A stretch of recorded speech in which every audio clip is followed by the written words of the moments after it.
প্রায় রোজই কেউ একজন এসে আমার কাছে বলেন, ডাক্তারবাবু আমি তো রোজই সানস্ক্রিন লাগাই, তাও আমার স্কিন ডার্ক হয়ে যাচ্ছে কেন এবং এতে পিগমেন্টেশন হচ্ছে কেন।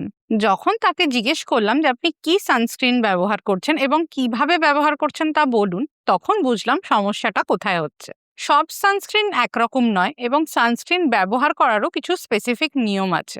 আজকের ভিডিওতে আমি বলবো গরমকালে সানস্ক্রিন বেছে নেওয়ার সময় কোন 5টা জিনিস আপনারা মাথায় রাখবেন। 1 নম্বর, এসপিএফ। সানস্ক্রিন কেনার সময় সবাই এসপিএফ খতিয়ে দেখেন। এসপিএফ অন্তত 30 হওয়া উচিত ইনডোর ইউজের জন্য, এবং আপনাকে যদি বেশি বাইরে যেতে হয় বা স্ক্রিনের সামনে বসে কাজ করতে হয় তাহলে বেছে নেবেন অন্তত এসপিএফ 50। ট্রাই করবেন যাতে ব্লু লাইট এবং ভিজিবল লাইট প্রোটেকশন আছে এরকম সানস্ক্রিন বেছে নিতে, কারণ যারা আজকাল স্ক্রিনের সামনে বসে কাজ করেন তাদের কিন্তু স্ক্রিন থেকেও ভালো পরিমাণে ট্যান এবং স্কিন ড্যামেজ হয়। মনে রাখবেন এসপিএফ বাড়লে কিন্তু সঙ্গে সঙ্গে প্রোটেকশন খুব বেশি বাড়ে তা নয়। অর্থাৎ এসপিএফ 100 কিনলে যে এসপিএফ 50 দ্বিগুণ প্রোটেকশন পাবেন তা কিন্তু নয়। রেগুলার ইউজের জন্য এসপিএফ 50 যথেষ্ট। আপনি যদি মেকআপ করেন তার যা এসপিএফ সেটি দিয়ে মাপলে কিন্তু হবে না, আপনাকে সেপারেটলি সানস্ক্রিন ব্যবহার করতে হবে। 2 নম্বর, সানস্ক্রিনে ব্রড স্পেকট্রাম কথাটি লেখা আছে কিনা। এসপিএফ হচ্ছে আল্ট্রাভায়োলেট বি রশ্মি থেকে সুরক্ষার পরিমাপ, কিন্তু এছাড়াও সূর্যালোকে আছে আল্ট্রাভায়োলেট এ রশ্মি, যার থেকেও যথেষ্ট পরিমাণে কিন্তু স্কিন ট্যান, পিগমেন্টেশন এবং এজিং এর সমস্যা হয়। ব্রড স্পেকট্রাম সানস্ক্রিন আল্ট্রাভায়োলেট এ এবং বি দুই ধরনের রশ্মি থেকেই সুরক্ষা দেয়, তাই জন্য সবসময় বেছে নেবেন ব্রড স্পেকট্রাম সানস্ক্রিন। 3 নম্বর, এরই সঙ্গে জড়িত, সেটা হচ্ছে পিএ রেটিং। এসপিএফ যেমন আল্ট্রাভায়োলেট বি রশ্মির পরিমাপ, সেরকমই পিএ রেটিং হচ্ছে আল্ট্রাভায়োলেট এ রশ্মি থেকে সানস্ক্রিনটি আপনাকে কতখানি সুরক্ষা দিচ্ছে তার পরিমাপ। পিএ রেটিং দেওয়া হয় 1+, 2+, 3+ বা 4+ এই হিসেবে। সাধারণত ইন্ডিয়ান স্কিনে ইন্ডিয়ান সামারের জন্য অন্তত পিএ 3+ দরকার। বেশিক্ষণ যদি রোদে থাকেন পিএ 4+ও বেছে নিতে পারেন।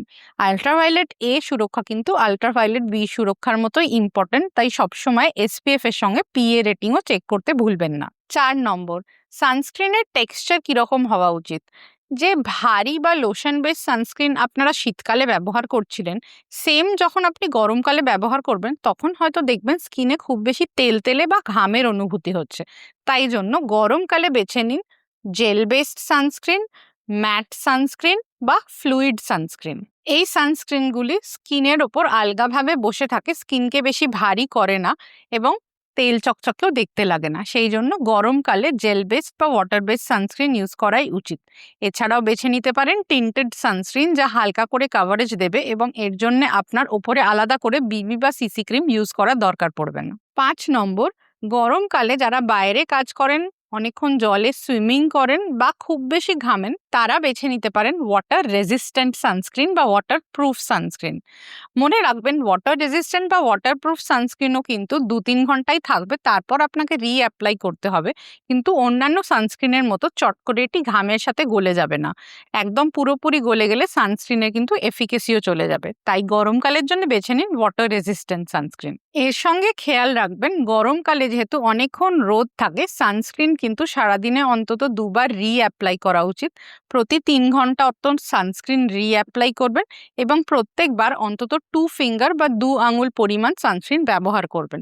চাইলে অ্যাপ্লিকেশনের জন্য ব্যবহার করতে পারেন স্প্রে বা স্টিক সানস্ক্রিন, যাতে আপনার অ্যাপ্লিকেশন সহজ হয়। এবারে আসছি কিছু প্রোডাক্ট রেকমেন্ডেশনে। স্কিন টাইপ অনুযায়ী কি সানস্ক্রিন আপনি বেছে নেবেন। আপনার স্কিন টাইপ যদি হয় অয়েলি কিন্তু আপনার খুব বেশি অ্যাকনে না থাকে, তাহলে আপনি বেছে নিতে পারেন deconstruct gel sunscreen, Re'equil ultra matte dry touch sunscreen. যদি আপনার স্কিনে অ্যাক্টিভ ব্রোনো বা অ্যাকনে থাকে তবে বেছে নিতে পারেন ফোটোস্টেবল অ্যাকনে সানস্ক্রিন বা সানস্টপ অ্যাকনে সানস্ক্রিন। নর্মাল স্কিনের জন্য ইউজ করুন Aqualogica glow plus sunscreen, Beauty of Joseon relief sun sunscreen. Dry স্কিনের জন্য বেছে নিন Episoft AC SPF 30 moisturiser cum sunscreen, Sunhalt gold hydrating sunscreen. যাদের পিগমেন্টেশন বা মেলাজমা জাতীয় সমস্যা আছে তারা বেছে নিতে পারেন টিন্টেড সানস্ক্রিন। টিন্টেড সানস্ক্রিন আপনাকে এক্সট্রা প্রোটেকশনও দেবে এবং তার সাথে হালকা কভারেজও দেবে। এক্সাম্পল, ইউভিডু blue light tinted sunscreen, Bioderma aqua fluid tinted sunscreen.